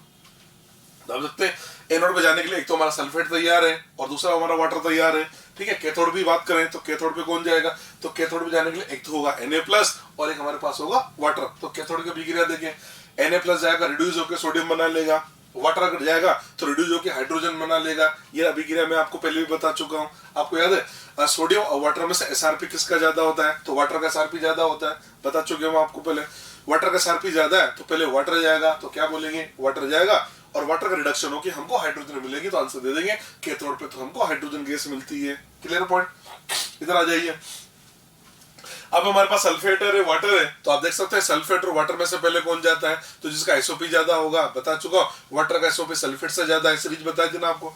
तो पहले सल्फेट और वाटर दोनों साथ में होंगे तो कौन जाएगा भैया, वाटर जाएगा और सल्फेट नहीं जाएगा। ये लीजिए सल्फेट नहीं जाएगा और वाटर जाएगा। वाटर का होगा ऑक्सीडेशन और वाटर का ऑक्सीडेशन से हमको मिलेगी ऑक्सीजन, ये ऑक्सीजन गैस मिलेगी। ये लिख रखा मैंने, SOP वाटर का सल्फेट से ज्यादा होता है। ठीक है, तो आंसर कह देंगे एनोड पे मिलेगा हमको ऑक्सीजन और कैथोड पे मिलेगा हमको हाइड्रोजन। तो ये हमारे जलीय Na2SO4 के प्रोडक्ट बन गए हैं। ठीक है जी, चलिए अब आप कहेंगे सर ऑब्जेक्टिव सॉल्व करने के लिए क्या हमको इतनी सारी रिएक्शन वगैरह लिखनी पड़ेगी क्या। तो ऑब्जेक्टिव सॉल्व करने के लिए रिएक्शन लिखने की जरूरत नहीं है आपको। तो कैसे करना है, ऐसे एक्वस Na2SO4 दिखा, चलो जी एक्वस Na2SO4 Na+ आयन होगा, सल्फेट आयन होगा और वाटर होगा, 3 कंपोनेंट होंगे। तो याद करो कि एनोड पे जाने वाले कौन कौन है, रिएक्शन नहीं लिखना है। एनोड पे जाने वाला कौन है, तो एक तो वाटर हो गया एनोड पे जाने के लिए और एनोड पे जाने के लिए एक सल्फेट होगा, सल्फेट और वाटर। फिर मैंने आपको सीरीज बताई थी, तो वाटर और सल्फेट में से वाटर का SOP ज्यादा यानी वाटर जाएगा। वाटर जाएगा तो वाटर का ऑक्सीडेशन होगा, बोल रखा वाटर का ऑक्सीडेशन होगा तो ऑक्सीजन मिलेगा और वाटर का रिडक्शन होगा तो यार हाइड्रोजन मिलेगा। इसका एनोड पे तो आपको ऑक्सीजन मिल गया। कैथोड पे देखें तो कैथोड पे जाने वाला कौन हो गया, एक तो गया Na+ और एक होगा वाटर। अब Na+ वाटर में से देखा जाए तो वो ECS दे रखा है ना, उसमें SRP वाटर का ज्यादा है तो वाटर जाएगा और वाटर का रिडक्शन होगा तो हाइड्रोजन मिलेगा। तो पता लग गया ना, ऑक्सीजन मिलेगा और हाइड्रोजन मिलेगा। ठीक है जी, नेक्स्ट देखते हैं। 5 एग्जांपल हमने ले लिया। Aqua solution of NaCl using HGH cathode, ये एग्जांपल एक स्पेशल एग्जांपल है। हमने क्या किया, जलीय NaCl ही लिया, पहले भी लिया था, पर पहले जो जलीय NaCl था उसमें इलेक्ट्रोड हमने एनोड और कैथोड दोनों इलेक्ट्रोड हमने प्लेटिनम के काम में लिए। इसमें क्या किया हमने, लिया तो जलीय NaCl, पर यहाँ पर जो कैथोड है वो हमने बना दिया मरकरी का। एनोड के बारे में मैंने कुछ नहीं बोला, इसका मतलब एनोड जो है ना वो हमारे पास अभी भी प्लेटिनम का बना हुआ है। तो केस क्या है, एक्वा सॉल्यूशन ऑफ NaCl का जलीय विलयन यूजिंग HGH कैथोड। NaCl का जलीय विलयन है जिसके अंदर हमने मरकरी का कैथोड बना रखा है। एनोड के बारे में कुछ नहीं बोला गया, इसका मतलब एनोड अभी भी हमारा प्लेटिनम का है। अब देखो एक्वस NaCl है तो क्या क्या स्पीशीज होगी सॉल्यूशन के अंदर, तो Na+ होगा भाई। सॉल्यूशन में क्या क्या होगा, एक तो Na+ होगा, एक Cl- होगा और तीसरा हमारे पास में वाटर होगा। ठीक है जी, रिएक्शन देखें एनोड की अभिक्रिया। अब एनोड तो अभी भी हमारा प्लेटिनम का बना हुआ है, ये एनोड तो प्लेटिनम का बना हुआ है। एनोड पे जाने वाला कौन कौन होगा, एक तो वाटर होगा और दूसरा होगा हमारे पास Cl-। ये लीजिए दोनों जा सकते हैं। आपको याद होगा वाटर और Cl- दोनों में से देखा जाए तो SOP तो वाटर का ज्यादा होता है, पर बबल वोल्टेज की वजह से वाटर नहीं जा पाता, उसकी जगह Cl- जाता है। यानी ये तो पक्का हो गया कि एनोड पे तो क्लोरीन गैस मिलेगी। ठीक है, बबल वोल्टेज की वजह से होता है, ये पहले बता चुका हूं। इधर आ जाइए, अब हम बात करते हैं ये कैथोड की। ये कैथोड की अभिक्रिया लिखे, और कैथोड जो है पता है कैथोड हमारा मरकरी का बना हुआ है, ये मरकरी का कैथोड बना हुआ है। ठीक है, अब कैथोड मरकरी का बना हुआ है तो होगा क्या, देखो रिएक्शन क्या होगी, कैथोड पे जाने वाला एक तो Na+ होगा तो सोडियम बना लेगा और दूसरा वाटर होगा तो वाटर का रिडक्शन होगा तो हाइड्रोजन गैस बनेगी।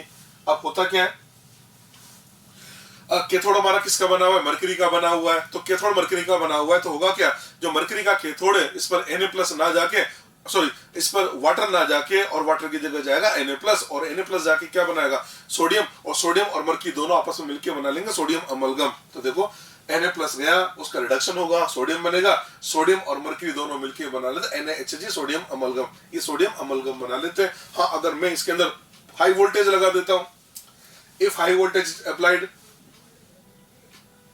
अगर मैं यहाँ पर हाई वोल्टेज अप्लाई कर दूंगा ना, तो जो सोडियम अमलगम बना ना, वो सोडियम अमलगम क्या करता है, वाटर के साथ रिएक्ट करके एक तो बनेगा NaOH, एक बनेगा मरकरी, और साथ में यहाँ से हाइड्रोजन गैस इवोल्व हो जाती है। तो ये तो कब है, जब हमने यहाँ पर हाई वोल्टेज अप्लाई कर दिया। तो एक स्पेशल केस है, आपको ध्यान रखना है कि आपने जलीय NaCl लिया और मरकरी का अगर कैथोड बना दिया, तो कैथोड पे मिलता है सोडियम अमलगम, और एनोड पे तो जो क्लोरीन जैसे पहले मिल रहा था एग्जैक्टली वैसे के वैसे अभी भी क्लोरीन मिलेगा, बस कैथोड पे बन जाएगा सोडियम अमलगम। ठीक है जी, आगे बढ़ते हैं। Next, aqueous copper sulphate using platinum electrode. अब हमने क्या किया, एक्वस जलीय कॉपर सल्फेट ले लिया, क्या कर रहे हैं, जलीय कॉपर सल्फेट ले रहे हैं, और इलेक्ट्रोड को हम प्लेटिनम के काम में ले रहे हैं। एनोड कैथोड दोनों हमने प्लेटिनम के ले लिया, और हमने जलीय कॉपर सल्फेट ले लिया। जलीय कॉपर सल्फेट है तो विलेन में क्या क्या होगा, एक तो कॉपर आयन होगा, एक सल्फेट होगा, और तीसरा हमारे पास वाटर होगा। अब क्रिया देखते हैं, एनोड की अभिक्रिया, एनोड पे जाने वाला कौन है, एक तो सल्फेट है, एक वाटर है। सल्फेट जाएगा, सल्फेट का ऑक्सीडेशन होगा, तो इससे बन जाता है H2O8-2 प्लस 2 इलेक्ट्रॉन। वाटर जाएगा, ऑक्सीडेशन होगा तो ऑक्सीजन गैस बनता है। याद करो, सल्फेट वाटर में से SO2 वाटर का ज्यादा है, तो पहले वाटर जाएगा, इसका मतलब ऑक्सीजन गैस मिलेगी, तो आंसर कह देंगे एनोड पे मिलेगा ऑक्सीजन। ये लीजिए, ऑक्सीजन मिल गया। कैथोड पे चले, अब कैथोड पे जाने वाला कौन है, एक तो वाटर है और दूसरा कौन है, कॉपर +2 है। तो कॉपर +2 वाटर, इसी से याद करो, इसके अंदर कॉपर +2 नीचे होता है। वैसे कॉपर +2 जाएगा, रिडक्शन होगी तो कॉपर बना लेगा, वाटर जाएगा तो रिडक्शन होगी हाइड्रोजन बनाएगा। SRP कॉपर का ज्यादा होता है, तो आंसर क्या देंगे, कॉपर +2 जाएगा, वाटर नहीं जा पाएगा। ये लीजिए, SRP कॉपर +2 को ज्यादा होता है, तो आंसर क्या देंगे, आंसर देंगे कैथोड पे हमको मिलेगा कॉपर, कैथोड पे हमको मिलेगा कॉपर, और एनोड पे मिलेगा हमको ऑक्सीजन। सॉल्यूशन में क्या हुआ, यहाँ पर बचा सल्फेट आयन और यहाँ बचा हमारे पास वाटर, ये दोनों मिलके बनाएंगे H2SO4, और H2SO4 क्या, स्ट्रॉन्ग एसिड। इसके बनने की वजह से विलेन का pH मान कम हो जाता है। मैंने लिख भी दिया, after electrolysis pH of solution decreases due to formation of H2SO4। विद्युत अपघटन के पश्चात H2SO4 बनने के कारण विलेन का pH मान कम हो जाता है। ये लिखा हमने, pH मान कम हो जाता है। ठीक है जी, नेक्स्ट लेते हैं। ये कॉपर सल्फेट का केस है, पर इसमें थोड़ा सा परिवर्तन क्या कर दिया हमने, वही एक्वस कॉपर सल्फेट लिया, पर यहाँ पर एनोड और कैथोड दोनों हमने कॉपर के ले लिए। अब हम ले रहे हैं सक्रिय इलेक्ट्रोड, अभी तक अक्रिय ले रहे थे। Aqueous copper sulphate using copper electrode, मतलब एक्वस कॉपर सल्फेट है और हमने एनोड कैथोड दोनों इलेक्ट्रोड भी कॉपर के बना दिए। ठीक है, इसको आप ऐसे समझ सकते हैं, एनोड भी हमारा कॉपर का बना दिया, ये लीजिए, ये मैंने एनोड भी कॉपर का बना रखा है और कैथोड भी कॉपर का बना दिया। एनोड कैथोड दोनों कॉपर के बने हुए, ये ऐसे समझिए, ये कंटेनर है और इसके अंदर एक इलेक्ट्रोड ये रहा और एक इलेक्ट्रोड हमने ये ले लिया, 2 इलेक्ट्रोड है। ये इलेक्ट्रोड भी कॉपर का है, दूसरा इलेक्ट्रोड भी कॉपर का है, और इसके अंदर हम ये भर देते हैं एक्वस कॉपर सल्फेट। ये लीजिए, ये हमने कॉपर सल्फेट का जलीय विलेन भर दिया है। चलिए जी, देखते हैं, एनोड भी कॉपर का है, कैथोड भी कॉपर का है। एक्वस कॉपर सल्फेट है तो विलेन के अंदर क्या होगा, Cu+2 आयन होगा, सल्फेट आयन होगा, एक वाटर होगा। एनोड की अभिक्रिया देखें, एनोड पे जाने वाले कौन कौन हो गए पार्टिसिपेंट, एक तो एनोड पे आ गया, एक तो एनोड पे जाएगा सल्फेट आयन हो गया, सल्फेट की अभिक्रिया आप जानते ही हैं। दूसरा एनोड पे जाने वाला वाटर हो गया, और तीसरा अगर एनोड पे देखा जाए तो एनोड जो है वो खुद कॉपर का बना हुआ है। तो कॉपर क्या कहता है, वो जो इलेक्ट्रोड वो बोलता है मैं भी रासायनिक परिवर्तन में भाग लूंगा क्योंकि मैं तो सक्रिय धातु। तो एक अभिक्रिया और होगी कॉपर, और कॉपर का ऑक्सीकरण हो गया, कॉपर +2 + 2 इलेक्ट्रॉन बन जाता है। यानी इसका मतलब ये हुआ, एनोड पे अब हमारे पास 3 पार्टिसिपेंट आ गए। कैथोड पे चले, कैथोड पे कौन हुआ, एक तो हो गया, एक तो कॉपर +2 जाएगा, रिडक्शन होकर कॉपर बना लेगा, और दूसरा कौन होगा, ये वाटर होगा, वाटर का रिडक्शन होगा। ठीक है, आपको पता है SRP कॉपर +2 का ज्यादा है, तो इसका मतलब ये हुआ ये वाली अभिक्रिया होगी और वाटर वाली अभिक्रिया नहीं होगी। इसका मतलब कैथोड पे तो कॉपर जमा होगा, ये कैथोड पे कॉपर जमा होगा। इधर देखें, एक तो 3 पार्टिसिपेंट है, एक तो सल्फेट हो गया, एक वाटर हो गया और एक कॉपर हो गया। कॉपर का SOP है -0.34 और सल्फेट का SOP ये तो उनको पहले बता चुका हूं -1.96 है, वाटर का -1.23 है, इसका -0.34 है। आपको याद है ना, कॉपर का SRP होता है प्लस 0.34, तो एसओपी होगा माइनस 0.34। इन तीनों के डाटा देखने से पता लगा कॉपर का एसओपी सबसे ज्यादा है, और जिसका एसओपी सबसे ज्यादा होगा वो सबसे पहले जाएगा। इसका मतलब यहाँ पर ये वाली अभिक्रिया होगी, ये दोनों अभिक्रिया नहीं होगी। तो कुल मिला के हुआ क्या, एनोड पे होगा कॉपर का ऑक्सीकरण और कैथोड पे होगा कॉपर का रिडक्शन। यही तो अभिक्रिया हो रही है। यहाँ देख सकते हैं कॉपर से कॉपर +2 बना, यहाँ कॉपर +2 से कॉपर बना, यानी पूरे फिनोमेना को ध्यान से देखें तो हुआ क्या, देखो इधर ये कंटेनर है, इसके अंदर 2 इलेक्ट्रोड हमने कॉपर के लगा दिए और इसके अंदर जलीय कॉपर सल्फेट भर दिया। तो हुआ क्या, कॉपर का ऑक्सीडेशन हुआ। इसका ये एनोड है, तो यहाँ से जो कॉपर है ये कॉपर आयन बना के सोल्यूशन में आ रहे, कॉपर आयन बना के कहा है सोल्यूशन में, और ये जो आयन बना ये फिर कैथोड पे जाके जमा हो गया। ऐसा नहीं लग रहा जैसे एनोड से धातु रिलीज हो रही है, एनोड से धातु रिलीज हो रही है और वही धातु कैथोड पे जाके जमा हो रही है। इसका मतलब एक इलेक्ट्रोड से मेटल रिलीज हो रही है और वो जो मेटल रिलीज हो रही है ना, वो मेटल दूसरे इलेक्ट्रोड पे जाके डिपॉजिट हो रही है। ये तो हो रहा है, एक से मेटल रिलीज हुआ और दूसरे पे जाके मेटल हमारा डिपॉजिट हो रहा है। ठीक है, अब देखो, अब आप देख सकते हैं एनोड से कॉपर रिलीज हुआ और वो जो कॉपर आयन है वही इधर कैथोड पे जाके जमा हो गया। इसको देख के ऐसा नहीं लग रहा जैसे ये जो विद्युत अपघट्य विलयन हमने कॉपर सल्फेट लिया, इसकी सांद्रता में तो कोई परिवर्तन नहीं होगा।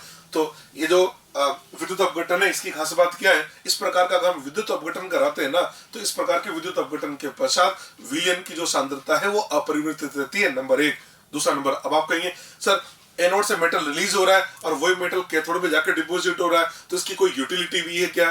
तो ये जो प्रोसेस है एक तो हमारे काम आता है धातुओं के शुद्धिकरण में। जब हम धातुओं का शुद्धिकरण करते हैं, जैसे मान लो सपोज आपने क्या किया, मेटलर्जी से आपको कॉपर मिला, आपको मेटलर्जी से जो कॉपर मिलेगा वो अशुद्ध कॉपर मिलेगा, तो आप क्या करेंगे, वो जो इम्प्योर कॉपर है उसका एनोड बना लेंगे, समझ ना, वो जो इम्प्योर कॉपर है उसका एनोड बना लेंगे, सॉल्यूशन बनेंगे कॉपर सल्फेट का और शुद्ध कॉपर का आप कैथोड बना देंगे, और जब विद्युत धारा प्रवाहित करेंगे तो होगा क्या, एनोड से ऑक्सीडेशन होगा। अब एनोड क्या है, अशुद्ध कॉपर का बना हुआ है, तो उसके अंदर से क्या होगा, जब उसका ऑक्सीकरण होगा तो कॉपर आयन तो निकल के कैथोड पे जाके जमा होंगे और जो अशुद्धियां हैं वो पेंदे पे डिपॉजिट हो जाएगी। इस प्रकार से इसका शुद्धिकरण हो गया। ये सवाल पूछ लिया जाता है कि अशुद्धिकरण के अंदर एनोड किसका बनाएंगे, कैथोड किसका बनाएंगे, तो सीधा सीधा फंडा है, जिस धातु का शुद्धिकरण करना है इसका मतलब अशुद्ध धातु का एनोड बनाना है और शुद्ध धातु का कैथोड बनाना है।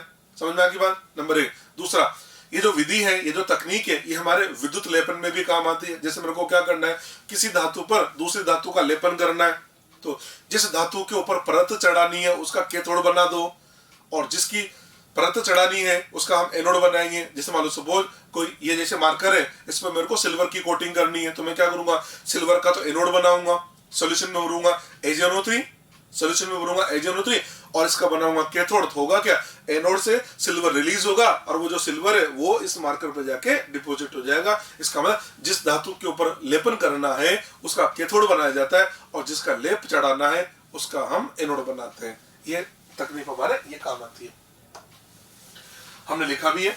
इस प्रकार के विद्युत अपघटन में विलयन की सांद्रता नियत रहती है। नंबर 1, यह प्रक्रम धातुओं के शुद्धिकरण में प्रयुक्त होता है, ये भी बता दिया। यह प्रक्रम विद्युत लेपन में प्रयुक्त होता है, ये भी बता दिया। इसके जैसे और भी केस बना सकते हैं, सिमिलर केस, जैसे आप जलीय AgNO3 ले लो, सिल्वर के इलेक्ट्रोड काम में ले लो।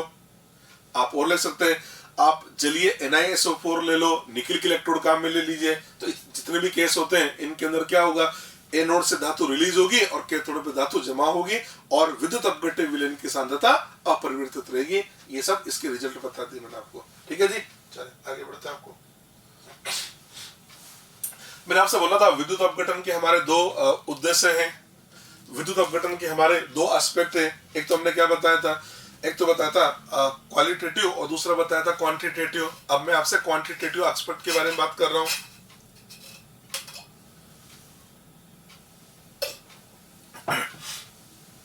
ये जो क्वांटिटेटिव एस्पेक्ट है इसके अंदर बात करेंगे आपसे फैराडे के विद्युत अपघटन के नियम। तो फैराडे के विद्युत अपघटन के 2 नियम है। एक तो होता है फैराडे का विद्युत अपघटन का प्रथम नियम और दूसरा आता है फैराडे के विद्युत अपघटन का द्वितीय नियम। 1 बाय 1 करके बात करते हैं। सबसे पहले बताता हूं मैं आपको फैराडे के विद्युत अपघटन का प्रथम नियम। हमने लिखा Faraday law of electrolysis, Faraday के विद्युत अपघटन के नियम। इसके अंदर भी नंबर 1 ले लिया, Faraday first law of electrolysis, Hindi में बोल सकते हैं फैराडे के विद्युत अपघटन का प्रथम नियम। चलिए जी, प्रथम नियम को समझने से पहले हम इसको थोड़ा सा मैथमेटिकली समझाना चाह रहा हूं। मैंने क्या किया, मैं विद्युत अपघटन करा रहा था। जैसे मैंने ले लिया, एक तो मैंने ले लिया मोल्टन NaCl,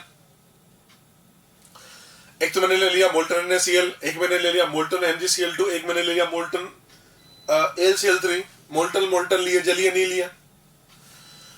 अगर मोल्टन NaCl लूंगा तो कैथोड पे जाने वाला कौन होगा? Na+ होगा। अगर मोल्टन MgCl2 लूंगा तो कैथोड पे जाने वाला Mg+2 होगा। मोल्टन AlCl3 लूंगा तो कैथोड पे जाने वाला Al+3 होगा। तो मैं केवल कैथोड की अभिक्रिया लिख रहा हूं। देखो उधर मोल्टन NaCl है तो कैथोड पे जाने वाला कौन हुआ? Na+ इलेक्ट्रॉन से सोडियम मिल जाएगा। मोल्टन MgCl2 लूं तो कैथोड पे जाने वाला होगा Mg+2, तो क्या लिखूंगा? Mg+2 प्लस 2 इलेक्ट्रॉन से Mg बन जाएगा। अगर बोल्टन AlCl3 लिया तो क्या लिखेंगे? एल्यूमिनियम +3 प्लस 3 इलेक्ट्रॉन एल्यूमिनियम बना दिया। ये तीन अभिक्रिया लिख दी। इसको देखो, ये अभिक्रिया है, संतुलित अभिक्रिया है। इसको देख के नहीं लग रहा कि 1 मोल Na+ को अपचित करना है, रिड्यूस करने के लिए हमको चार्ज लगेगा 1 फेराडे।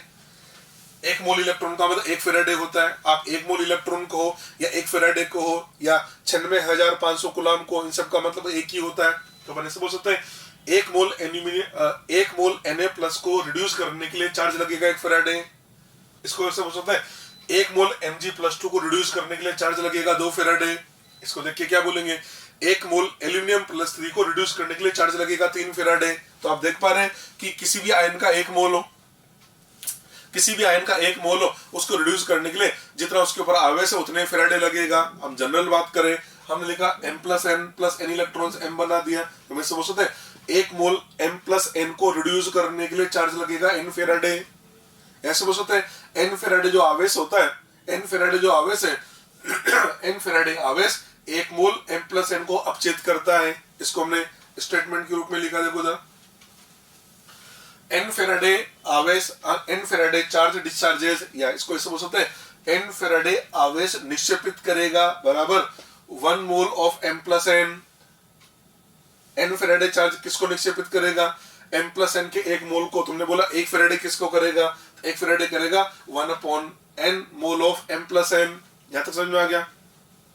मतलब हमारे पास धातु आयन क्या है? M+N है, उसका मोल कितना ले लिया हमने? मोल ले लिया 1/N मोल।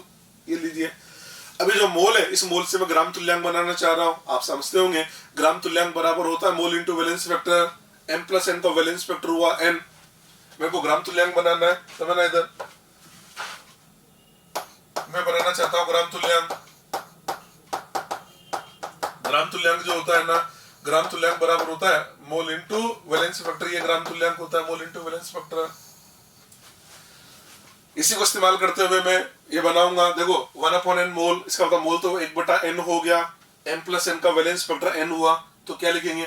मोल into valence vector. Mole into valence vector, mole की जगह लिखा 1/N, वैलेंस वेक्टर की जगह लिखा N, और ये बन गया ग्राम तुल्यांक ऑफ M+N। N से N कैंसिल हो गया तो ये आ जाएगा 1 ग्राम तुल्यांक ऑफ M+N। इसका मतलब ये हुआ कि 1 फेराडे जो आवेश होता है, 1 फेराडे आवेश 1 ग्राम तुल्यांक को निक्षेपित करेगा। ठीक है, तो हमने इसको भी लिखा भी सही।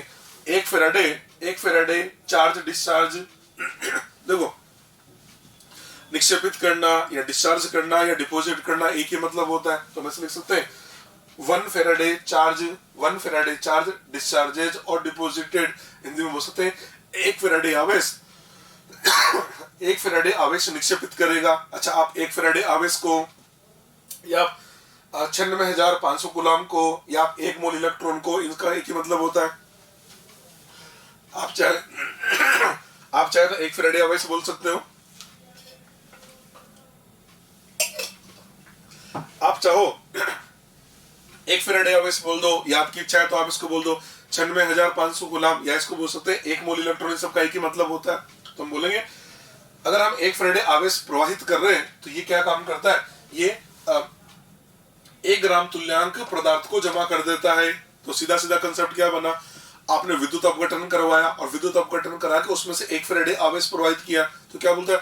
अगर आप उसमें से 1 फेराडे आवेश प्रवाहित करोगे ना तो 1 ग्राम तुल्यांक पदार्थ जमा हो जाएगा। अगर 2 फेराडे आवेश जाएगा तो 2 ग्राम तुल्यांक पदार्थ जमा हो जाएगा। इसका मतलब जितने फेराडे आवेश प्रवाहित करोगे उतने ही ग्राम तुल्यांक पदार्थ के जाके जमा हो जाएंगे। ये सीधा सीधा कंसेप्ट बना दिया। इसका मतलब ऐसे बोल सकते हैं कि हमें इलेक्ट्रोड पे जो पदार्थ प्राप्त होगा वो एक तरह से आवेश के समानुपाती हो गया। इसी को बोलते हैं फेराडे का प्रथम नियम। तो फेराडे का प्रथम नियम क्या कहता है कि इलेक्ट्रोड पर जो पदार्थ जमा होता है वो बेसिकली आवेश के समानुपाती होता है। ठीक है। और मैथमेटिकली ऐसे याद रखो, 1 फैराडे आवेश 1 ग्राम तुल्यांक जमा करेगा, 2 फैराडे आवेश 2 ग्राम तुल्यांक जमा करेगा, यानी जितने फैराडे आवेश प्रवाहित करोगे उतने ही ग्राम तुल्यांक मिलेंगे, वो चाहे एनोड पे मिले या वो चाहे कैथोड पे मिले। समझ में आ गई बात?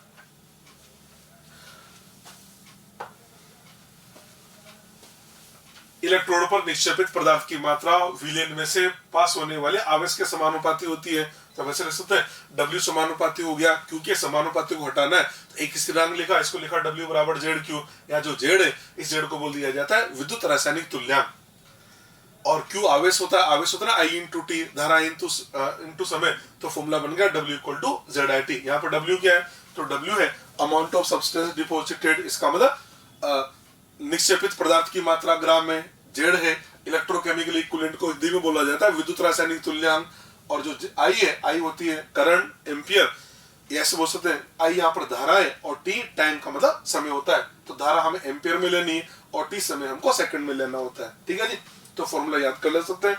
फॉर्मूला याद कर ले, फैराडे का प्रथम नियम होता है W बराबर ZIT। Z यहाँ पर विद्युत रासायनिक तुल्यांक है। अब मैं आपको विद्युत रासायनिक तुल्यांक की परिभाषा बताता हूँ, तो मैं लिखने जा रहा हूँ इलेक्ट्रोकेमिकल इक्विवेलेंट, हिंदी में बोला जाता है विद्युत रासायनिक तुल्यांक। Z क्या होता है देखना, हमने फॉर्मूला लिखा W बराबर होता है ZIT। अपने काम करते हैं, इसमें I बराबर 1 एम्पियर रख देते हैं। I का मान 1 एम्पियर रखा और समय का मान मैंने 1 सेकंड रख दिया। इफ I बराबर 1 एम्पियर और T बराबर 1 सेकंड, तो Q बराबर होता है I इंटू T। तो 1 को 1 से मल्टीप्लाई किया तो 1, इसका मतलब आवेश से आ जाएगा एक तरह से 1 कूलाम। तो आप या तो ऐसे बोल दो कि धारा 1 एम्पियर है और समय 1 सेकंड है, या आप ऐसे बोल सकते हैं कि आवेश हमारा 1 कूलाम में, बात एक ही है। तो अपन एक काम करें, इसमें I बराबर 1 रखें, T बराबर 1 रखें, तो Z बराबर आ जाएगा W। इसका मतलब क्या हुआ? Z बराबर W का मतलब विद्युत रासायनिक तुल्यांक है, एक तरह से पदार्थ की मात्रा है।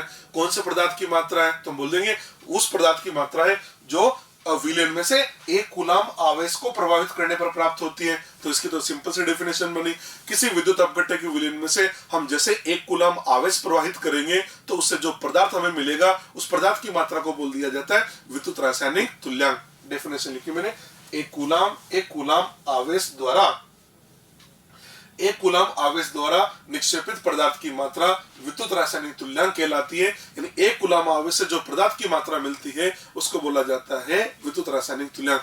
हमने आपको बताया था ना, 1 फैराडे जो आवेश है वो 1 ग्राम तुल्यांक जमा करता है। 1 फैराडे आवेश का मतलब 96,500 कूलाम। तो इसको मैं से बोल दूं कि 96,500 कूलाम आवेश निक्षेपित करता है बराबर 1 ग्राम तुल्यांक पदार्थ। ये लिखा ना, 1 ग्राम तुल्यांक पदार्थ।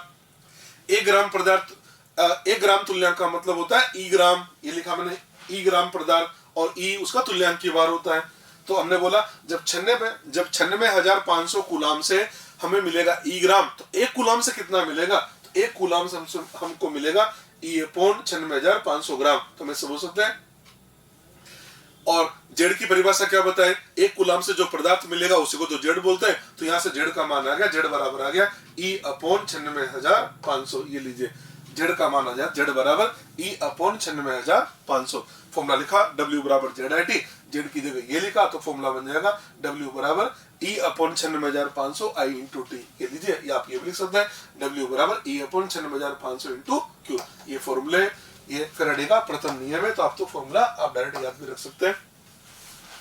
ये तो डायरेक्ट फॉर्मूला रहा, या आप और इसको वर्बली ऐसे याद कर सकते हैं कि जितने फैराडे आवेश प्रवाहित करोगे उतने ही ग्राम तुल्यांक आपको पदार्थ मिलेगा। ठीक है, 1 फैराडे आवेश प्रवाहित करोगे तो 1 ग्राम तुल्यांक पदार्थ मिलेगा, और 2 फैराडे आवेश प्रवाहित करोगे तो 2 ग्राम तुल्यांक मिलेगा। हाँ, ग्राम तुल्यांक को फिर ग्राम में बदलना वो आपके हाथ में। कैसे बदलोगे ग्राम तुल्यांक को ग्राम में?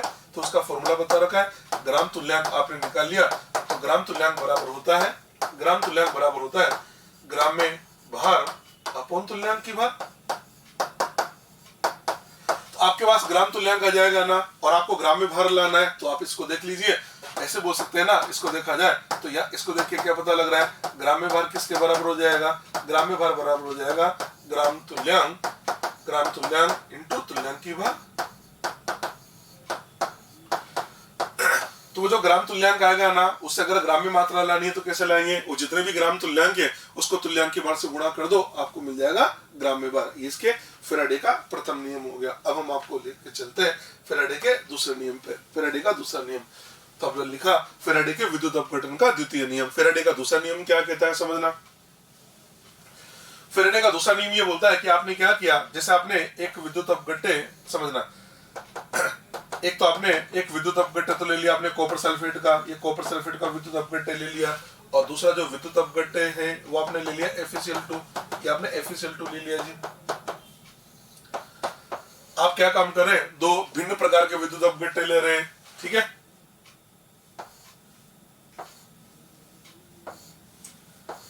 आपने क्या किया, एक से अधिक प्रकार के विद्युत अपघट्य लिए और एक से अधिक प्रकार के विद्युत अपघट्य लेके उनको श्रेणी क्रम में जोड़ दिया। ये लीजिए श्रेणी क्रम में जोड़ दिया। श्रेणी क्रम में जोड़ने का मतलब समान मात्रा की धारा समान समय तक दोनों में से बहेगी। ऐसे बोल सकते हैं जितना आवेश इधर से जब बहेगा उतना ही आवेश उसमें से प्रवाहित होगा। तो हमने क्या किया, एक से अधिक प्रकार के विद्युत अपघट्य को श्रेणी क्रम में जोड़ दिया। ऐसे बोल सकते हैं हमने एक से अधिक प्रकार के विद्युत अपघट्य के अंदर समान मात्रा की धारा समान समय तक प्रवाहित कर दी। एक ही बात होती है। तो क्या बोलता है, ये बोलता है कि अब क्या होगा, जितना आवेश इसमें से प्रवाहित होगा उतना ही आवेश इसमें से प्रवाहित होगा। जैसे मान लो 2 आवेश बहेगा 2 फैराडे, अगर 2 फैराडे आवेश जाएगा तो इसमें से भी 2 फैराडे जाएगा, तो उसमें से भी 2 फैराडे जाएगा। तो क्या कहेंगे, इसमें भी 2 ग्राम तुल्यांक मिलेगा तो उसमें भी 2 ग्राम तुल्यांक मिलेगा। अगर आवेश बहेगा 4 फैराडे तो इसमें भी 4 फैराडे जाएगा तो उसमें भी 4 फैराडे, इसमें भी ग्राम तुल्यांक, इसमें भी फिर 4 ग्राम तुल्यांक मिलेंगे तो इधर भी 4 ग्राम तुल्यांक मिलेंगे। तो कुल मिला के बात ये हुआ, जितने ग्राम तुल्यांक इधर कॉपर के मिलेंगे उतने ग्राम तुल्यांक वहां पर आयरन के मिलेंगे ना, यानी दोनों के ग्राम तुल्यांक तो बराबर ही मिलेंगे। या ऐसे बोल सकते हैं श्रेणी क्रम में जुड़े एक से अधिक प्रकार के विद्युत अपघट्यों के विलयन में से समान आवेश प्रवाहित करने पर इलेक्ट्रोड पर निक्षेपित पदार्थ की मात्रा उनके तुल्यांकी भारों के समानुपाती होती है। मतलब W समानुपाती होगा E के। ऐसे लिख सकते हैं W1/E1 बराबर W2/E2। W1/E1 का मतलब एक तरह से इसको देखा जाए तो ये ग्राम तुल्यांक आ गए कॉपर के, W2/E2 का मतलब ये ग्राम तुल्यांक आ गए आयरन के। दोनों के ग्राम तुल्यांक आपस में बराबर होंगे, ठीक है। तो इस प्रकार के सवाल आते हैं। वो ऐसे पूछता है कि हमने विद्युत अपघटन करवाया तो हमको इतने ग्राम तुल्यांक कॉपर के मिले, तो बताओ आयरन के कितने ग्राम तुल्यांक मिलेंगे। तो बोल देना जितने ग्राम तुल्यांक कॉपर के मिल रहे हैं ना उतने ग्राम तुल्यांक हमको आयरन के मिलेंगे, क्योंकि ग्राम तुल्यांक तो आपस में बराबर ही मिलेंगे। हाँ, ग्राम में मात्रा अलग अलग हो सकती है। ग्राम तुल्यांक की बात कर रहा हूं, 2 ग्राम तुल्यांक इसके मिलेंगे तो उसके भी 2 ग्राम तुल्यांक मिलेंगे। हाँ, मात्रा की बात करें तो उसका तुल्यांकी भार से गुणा करना पड़ेगा ना, तो तुल्यांकी भार तो दोनों का अलग अलग होता है। तो मैं ग्राम में मात्रा बराबर नहीं कर रहा हूं भैया, मैं ग्राम तुल्यांक बराबर कर रहा हूं। दोनों के ग्राम तुल्यांक आपस में बराबर होंगे। ये आपके फैराडे का दूसरा नियम आ गया, ठीक है जी। अब हम इसके क्वेश्चन के बारे में आपसे बात करेंगे। ओके।